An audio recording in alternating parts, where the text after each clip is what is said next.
I'm an adventurer. If I see some fabric that I like, I'll go and I'll try to find the source. Just yesterday, my shipment came in from Nouakchott, Mauritania. It's a country that's north of Senegal. It's where I get my voile fabric. I swore these Senegalese women were changing clothes 3 times a day. And I was just like, well, what is this all about? I mean, and they just had on all these gorgeous things, and I looked at my stuff and I was like, oh, this is not gonna do. The very next year I saw the mud cloth, the bogolan from Mali. And really that was the start of me actually designing things, because I literally fell in love with this fabric. And even to this day, it's like my favorite fabric. I might visit, I would say 75 different booths. I'm looking for a certain quality of fabric and certain colors, and so I have to spend quite a bit of time searching for it. It's called the slow movement. When I first went there was some fabric that I wanted, and I was told, oh, the women only do this when they have time. So myself, coming from my point of view, said, well, if I pay them, can they produce more? Missing the entire point.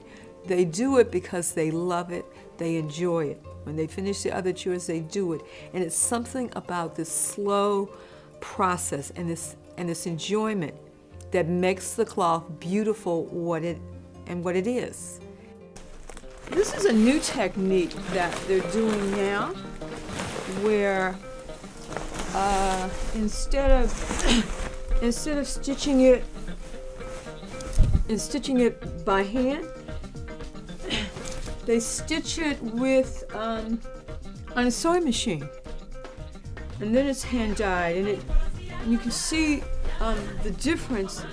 It's a little bit more uniform, but still has an element of being like abstract. This is some of the work of the women that I was talking about, who have a co-op that are reinterpreting traditional designs.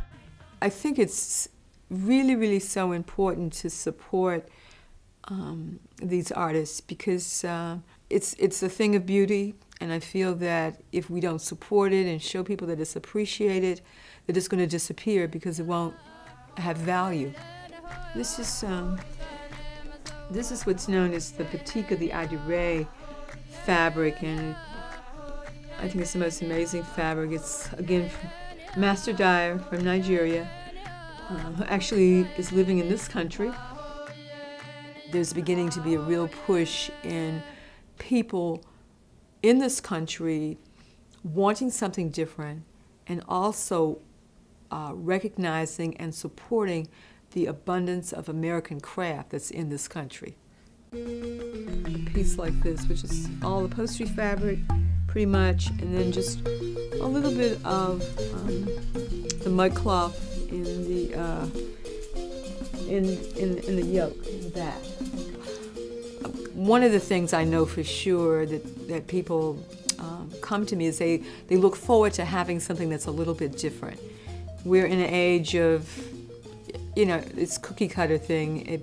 You go to one store, one city, all the stores are basically the same. You don't really see a lot of variety. This is one of the shirt jackets that I do for men, combining linen and, again, vintage ashoke, and some upholstery fabric, even in pine. It's been a really wonderful journey. I've met lots of wonderful people along the way that have touched and enriched my life, and I'm very thankful for it. Yes, I'm very thankful.